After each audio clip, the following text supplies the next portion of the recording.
It's a blessing to come and speak about something that I love to do, and that's serve others. I am the program director of the 21st Century Program, and what that means is the government gives money to organizations, school systems, and places like Boys and Girls Clubs and Albany Area YMCA to have programs in schools that serve people in low-income areas, helping children to learn.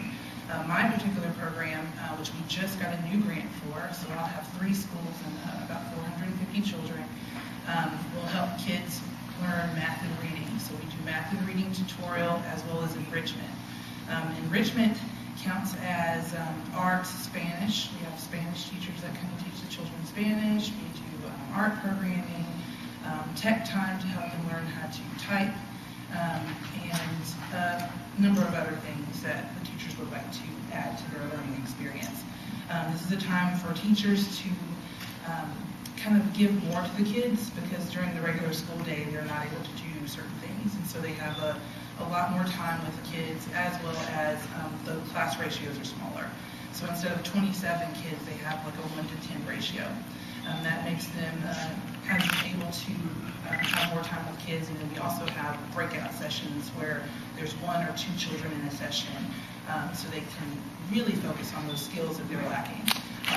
If a child is having problems with reading or phonics, or if they're not really up on their times tables or able to add or subtract, then that's the time that they'll have to really focus on those kids and get them up to par.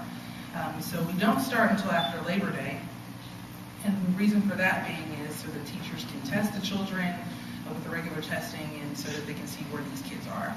And so once they get into our program, they'll have a visual of where they are in the program, and then how we're going to be able to advance them. So over the past 2 years, the first year we had a lot of success. We started at Magnolia Elementary School, which has since been shut down, and we were only starting to serve 125 students.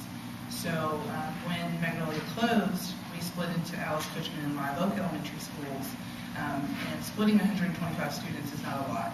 So the teachers and the principals were like, we need more spots. And I was like, I know.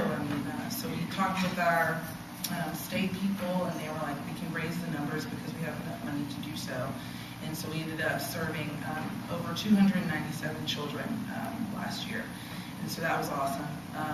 We have goals and objectives, and that is to raise the scores of the children on their math and reading CRCT scores, raise their grades in math and reading on the report cards, and also have the participation of parents raised during the school year to help with their child's academic success. And so each year we've met 6 of our 7 objectives. The one objective that we can't quite get, that we're only 4% down from, is behavior. So we're going to pray about that. But we're working on it. We're working on incentives and different things to help the children positively reinforce them and change their direction. So if they're calling a child stupid, that's unacceptable. What you should say is, I disagree, and teach them a good way to communicate, because they don't know how to do that. So that's really good for us, and that's part of the YMCA missions and goals, to help them be respectful, honest, and caring human beings. And so there's a sheet that some of you might have on your table just to explain how the program helps with the school day. I talk a lot with the teachers and the principals on what they can do with the children, and they're like, well, what can we do? Can we do more of this? And I would like to do this project. Can we afford these materials? And so I'm like, yes, do whatever you need to do, whatever we can do to help these children raise their scores and their grades. That's what we want to do.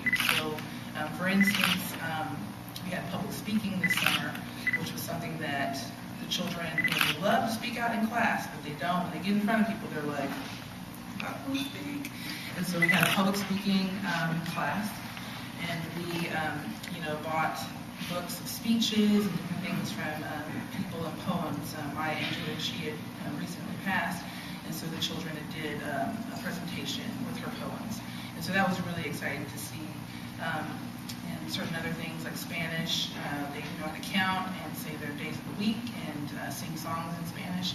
And so that's what's really exciting. So anything that they want to do, we encourage them to do those activities to expand their horizons.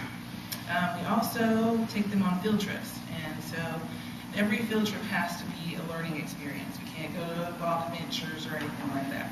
We have to take them to somewhere they're going to learn something. So this summer we took them to what we'll call a Springs, where they were able to see different animals and kind of explore animals that they've never seen before, because a lot of our kids have never left Albany, so they were like really excited about this.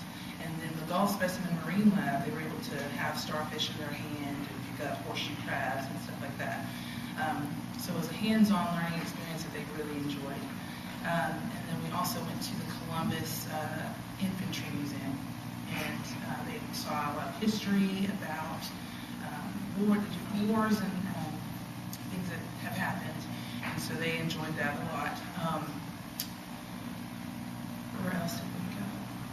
And we also went to Callaway Gardens and the Butterfly Garden and different things like that. And then for team building, we did ropes courses with our kids, so just to help them work together more, and that was a teaching and learning skill.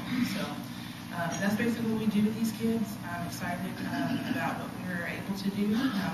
Also, we raised a lot of children who, there was 37 kids last year that were at an F, that we, by the end of the year, they were at a C.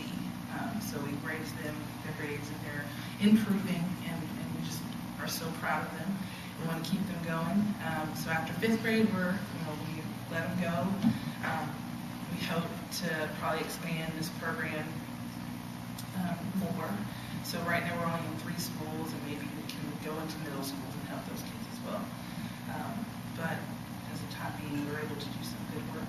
I think I have 103 people who work for me in the after-school programs, and they're working real hard.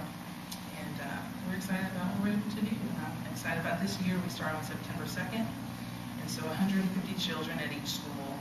Martin Luther King, Alice Coachman,